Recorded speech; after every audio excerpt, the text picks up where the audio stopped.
Here he is. Here he is. It's the bit I've been looking forward to the most. Yay! Everyone hear me all right? Yeah, I don't like that. Okay, so, hello everyone.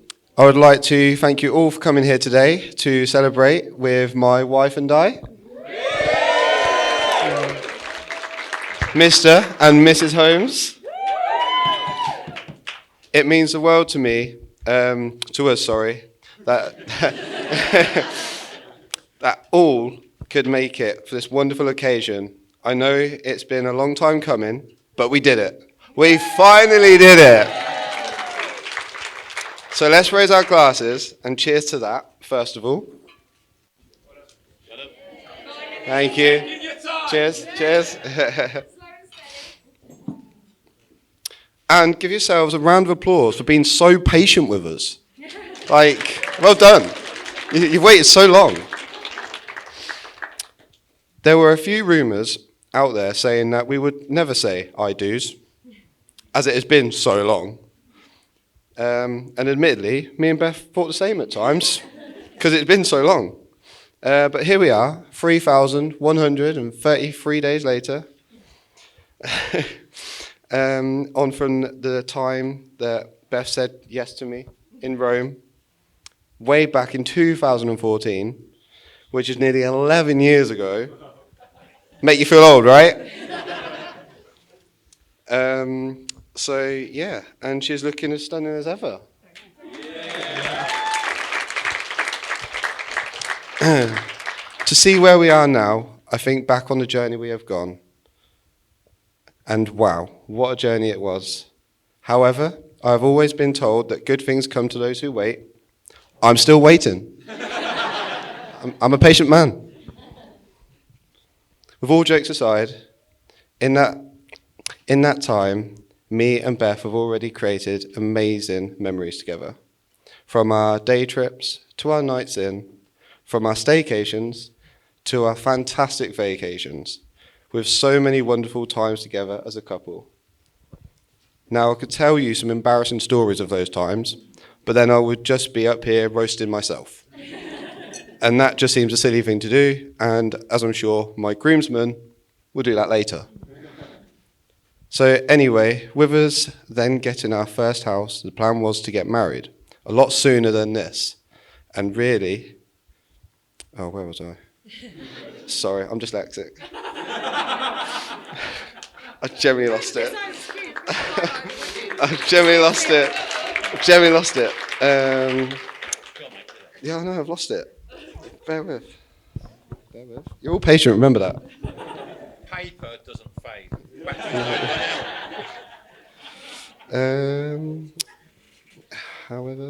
However, our little man had other ideas. All of a sudden, Ezra came into our lives and completely turned our world upside down and gave us no choice but to grow up and become a family of three. And honestly, we wouldn't want it any other way. We love you, little man.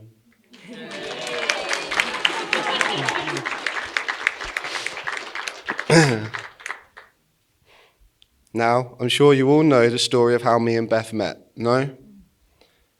Well, for those that...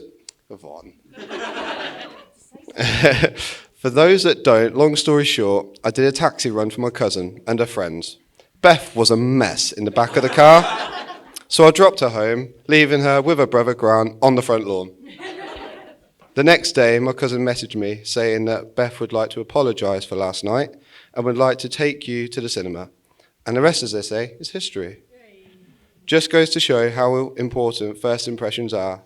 As I thought, I've seen her at her worst, and things can only get better from there on. And as you would all agree with me on just how stunning Beth is looking here today, looking as beautiful as the second day I met her.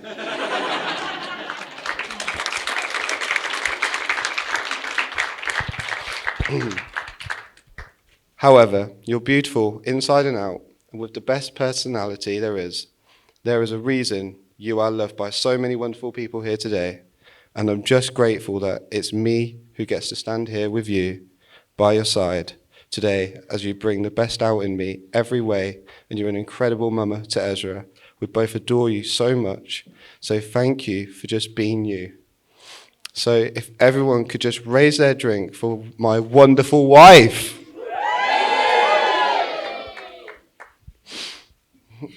Now, I would like to say a special thank you to both our parents, Graham, Yvonne, Mark, Sarah. If it wasn't for you guys, we wouldn't be here today. You have done so much for us in the past with our upbringing to be adults that we are today, and your help and input to the hen do, the stag do, and to our wedding. So on behalf of me and Beth, we cannot thank you guys enough. We love you all so much. So if everyone would please raise their glasses again for our parents. And I'm now going to pass the mic over finally to my father-in-law, Graham. Thank you, Ash.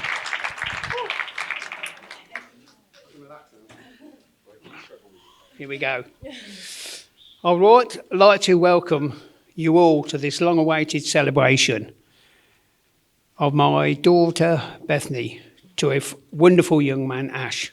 It's wonderful to see many friends and family gathered here to share such a happy occasion. You will be pleased to know that my speech is going to be kept short, so they can all continue with your celebrations. Many of you may know that my daughter Bethany has so many names, but I promised to only mention the polite ones. My family laugh because I call her Bethany, true British Kettering slang. To her mother Von, she will always be Twink, as she's a twinkle in her mum's eye. To her brothers, she is known as Midget. I'm sure I don't need to explain that. And to most of you, she's Beth. But for many years ago, when her friends came knocking at the door and asked, "Bethany there?" I told them no one named Beth lives here and shut the door. Of course, I did open it again. Bethany has always been kind and caring and will always be there to help anyone, although don't expect her to arrive on time. She has a passion for fun and adventure and loved her girly holidays, although what she got up to, I'd rather not know. But I believe just a little alcohol and a few tattoos were involved. Always. Bethany found Ash and a romance blossomed. Did this calm her down? Probably not. Not for many years anyway.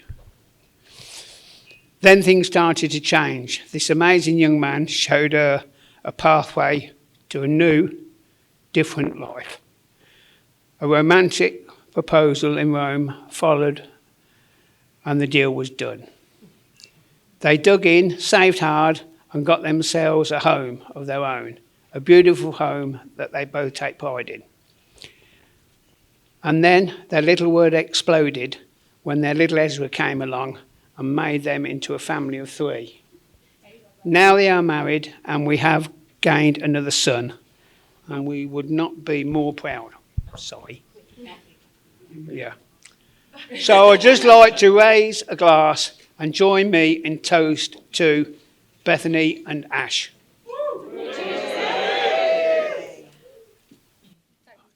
That's my big toast. Yeah, great stuff.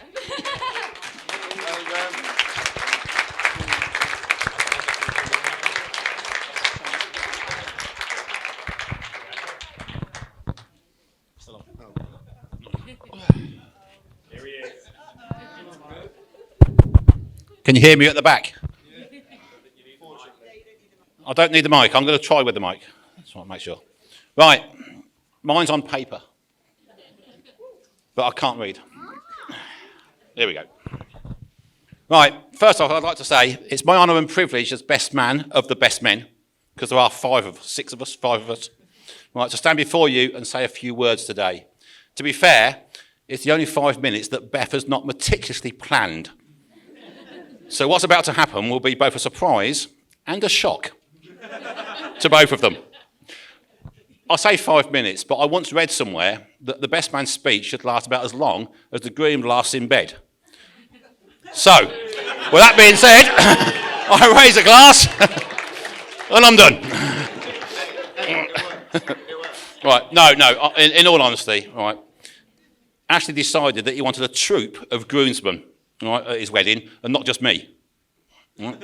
So between us, it was decided that I, as the best man of the best men, should make the speech. So I did what any other man would have done. I left it to the last minute, Googled the best man's perfect speech. However, I then found that you have to pay for the best ones. So I'm just going to wing it. Now, tradition states it's my job to praise certain people. Right? It states that I should thank them for being here, the help they have or will provide, and to sing their praises. And remind us all that without them, this day would not be a success. So please, all raise your glasses. And to the bartenders, we salute and thank you. From the taste on our tongues to the bottom of our glasses, may you refill them with a smile on your face and a hand on our wallets. Right. And also, there's other unsung heroes. The hairdressers, makeup artists, nail technicians, tanning booth owners. And that's just those who prepared the best men. Meanwhile, the bridesmaids, yeah, you look all right. Right. While we're here, we should actually raise a toast to the bridesmaids and all those who have made a fantastic effort for today. So to the bridesmaids. Right, if I've missed anybody, yeah, thanks. Right. Tradition also states that I should embarrass the groom during this speech and tell you a few things, little unknown things, facts about their life. I mean, to be fair, he manages quite well on his own, but tradition being tradition, I must continue. Being a group of groomsmen, we all got together and certain stories arose from Ashley's past. Now, Ashley, as a young boy, when he was a young boy, spent many hours playing with his two cousins, Matt and Ben. For those that don't know, Matt and Ben, please, raise your arm. There we go. Right. Both of them, of course, are not quite the best of the best men. They're just best men. Right. Now, Matt recalls that they would play harmless games, boy games. Well, harmless unless you're Ash. It would always be Ash who spoilt the fun by getting hit in the face with a conker, bitten by the dog, falling out of a tree, and bringing an end to many fun and laughter games. Now, one such game occurred while they were abroad, when Matt and Ash were swept out to sea on a small rubber dinghy. Fearing for their lives, they waved frantically towards the shore to their parents and family, who all, obviously, just waved back, lay down, and continued to sunbathe. I mean, after all, there are lifeguards on the beach, and they like swimming. Right. Apparently, Matt has never been on a boat again with Ashley. Now, for those that don't know Ashley that well, he loves to get naked. A lot. Any excuse and the clothes come off. I've got no idea where it comes from, because we are a very conservative family. I have never been naked in public. Unless I've had a drink. Anyway, Ben recalls that one of these incidents was when he was about 12 on a family holiday in Spain, and he and Ashley were playing in the sea. And Ashley decided, as he often did, to get naked. Thankfully, the water was up to their chests, so the beachgoers on a relatively packed beach couldn't see much. But that wasn't enough for Ashley.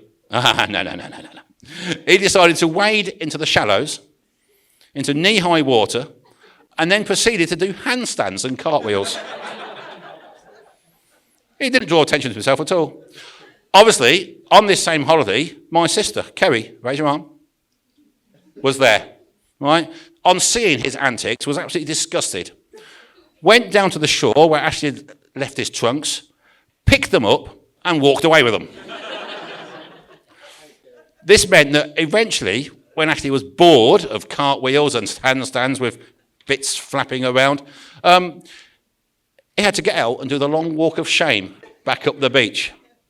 Once he'd plucked up the courage to make the dash out of the shadows, he ran, tripped, fell in the sand, rolled over twice, stood up looking like a sandman, turned round, back into the sea, under the water, get himself cleaned, back onto the beach again.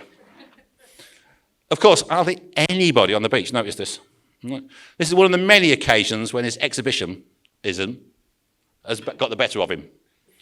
Another thing, Ashley, as many people will know, is not the best at drinking. He hates paying, and he can't hold it. Now, back when Ben was at university, both Matt and Ashley came down to a party. The drinking started at about 7 o'clock in the evening. Everyone's in good spirits, party games and chatting. After about 45 minutes to an hour, it was noticed by Ben that Ashley was missing. Gone. So Ben, being a concerned cousin, decided to go and look for him. He checked the rooms, he checked the hallway, he checked his bedroom, and then he found Ashley, slumped in the bathroom, head against the toilet, and yes, of course, he was completely naked. So anyway, after dressing him, putting him to bed, the rest of the flat discovered what had happened to Ashley and thought, oh, we know, we've got a good idea. Let's play Buckaroo. Doesn't sound as rude as that. Buckaroo basically consists of, while he's laying comatose in bed, let's place as many items on him as we can before he moves. The game only stopped when a desk chair was trying to be balanced upon him. So anyway, if you want some party games, just get him drunk. It costs you about £4.50. And he's all yours. Obviously, though, he will be naked. Now, for those that don't know me, I was a police officer prior to retiring a few years ago. And fair to say, during my time as a frontline officer, mine and Ashley's paths crossed a couple of times in, let's say, a professional basis. Like the time when I was parked at some red lights in a police van containing half of my team. My lights turned to green, and I was somewhat surprised when a car appeared from stage left, straight through red lights, straight across the junction, and sped off up the road in front of me. Right. However, I might have been surprised, not as surprised as Ashley was, when a few seconds later there were blue lights flashing behind his car, and he was stopped. I went out, I had a word, I sent him straight home, I followed him home, I confiscated his car keys, and I sent him to bed. He was 19 at the time. Even more surprised were his passengers, who then had to walk the 2 mile back into town again, because I refused to give them a lift. That junction, obviously after that, became known to my team as Ash's Lights. Now, on a more serious note, I was once sent to an accident where a car had collided with a motorbike. I arrived to find Ashley being loaded onto an ambulance on a spinal board, about to be taken to hospital. The driver of the car that hit him and Ashley were blabbing on about some other car that had caused the accident and driven off. This car was never found, never located. Right? Ashley forgave the driver who hit him and put him in the ambulance. Didn't he, Scott? Where's Scott? Hand up, Scott. Scott is another one of the best men, but he did try and kill Ashley once on his motorbike. Now, as a result of the accident, Ashley did receive a broken cock. Hang on, no, coccyx. Right. And he was told by a respected doctor that he would never, ever dance normally again. And as you'll see later, the doctor was very much correct. Now, there's many stories I could tell about Ashley while he was growing up, from his fear of frogs to his love of sport, which reminds me, what was it today? Manchester City 4, Liverpool 1. So, those tears he had earlier, bugger all to do with the fact he was getting married.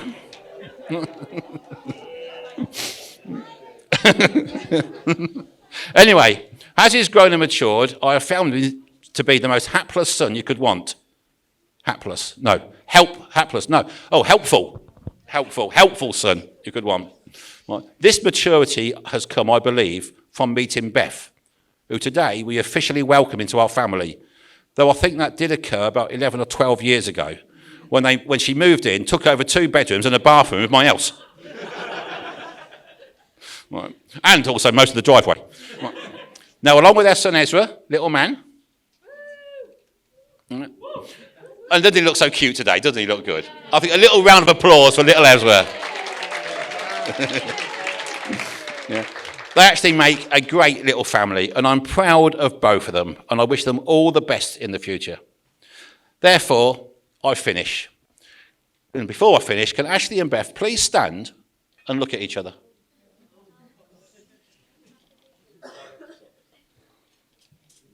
Just look into each other's eyes lovingly. And just remember that right now, you look into the eyes of the person who's statistically most likely to murder you. Right. Now, please, ladies and gentlemen, be upstanding and raise a glass to Ashley and Beth. All the best. Hang on. One more thing before I finish. Everybody sit down apart from those who are on the stag do. All those that are on the stag do remain standing. Find a little bit of space. Put your glass down. Little bit of space. Now, I think you've all guessed what's coming next, right? And for those that don't know, you'll have to explain yourselves later, right? I've only got 3 more words to say. Are we ready, boys? Assume the position. They'll explain it to you later if you ask them. All right, you can stop now, Liam. Yeah, you can stop now.